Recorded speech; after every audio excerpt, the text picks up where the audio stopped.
বিগত আওয়ামী লীগ সরকারের আমলে ২ লাখ কোটি টাকার বেশি পাচার হওয়ায় দেশের বেশ কিছু ব্যাংক আর্থিক সংকটে পড়েছে। বিদেশে পাচার হওয়া এসব অর্থ ফেরাতে সংশ্লিষ্ট ব্যাংকগুলোর সঙ্গে বৈঠক করেছে বিশ্ব ব্যাংক ও বাংলাদেশ ব্যাংকের গভর্নর। বিকেলে কেন্দ্রীয় ব্যাংকে ওই বৈঠক অনুষ্ঠিত হয়। বৈঠক শেষে ন্যাশনাল ব্যাংকের চেয়ারম্যান বলেন, পাচারকৃত টাকা ফিরিয়ে আনার বিষয়ে আলোচনা হয়েছে, তবে বৈঠকে তারল্য সংকট নিয়ে কোনো কথা হয়নি বলে জানিয়েছেন তিনি।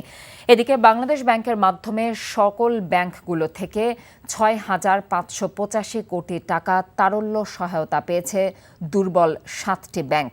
বৃহস্পতিবার বাংলাদেশ ব্যাংকের মুখপাত্র হোসনে আরা শিখা এই তথ্য জানিয়েছেন।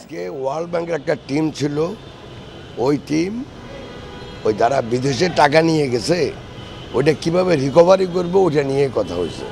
আমাদের বাংলাদেশি ব্যাংক ট্যাঙ্ক নিয়ে কোনো কথাই হয় না। যারা বিদেশে টাকা নিয়ে গেছে সেটা কিভাবে রিকভারি করবে, আমরা কিভাবে হেল্প করব ওটার একটা মডেলিটি দিচ্ছে।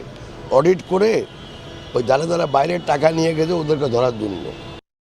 টাকা চুরির জন্য যদি আমার গলায় জুতার মালা পরাইতে হয়, তাহলে আমার শালীর সাথে প্রতারণা করার জন্য তোর ফাঁসি হবে। দুলা ভাই, আপনার তো ঘর জামাই বইলা একটা পরিচয় আছে, আমার তো তাও নাই।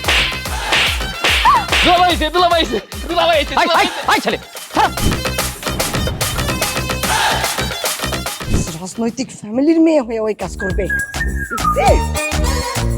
যারে পাবো হারে পিটাবো, রক্তের নেশায় ধরছে, রক্তের নেশায়, কাঁচা রক্তের নেশায় ধরছে।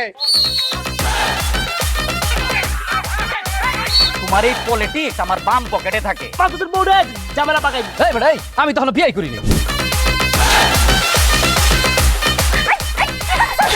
দুইটার আমি গুলি করে মারু।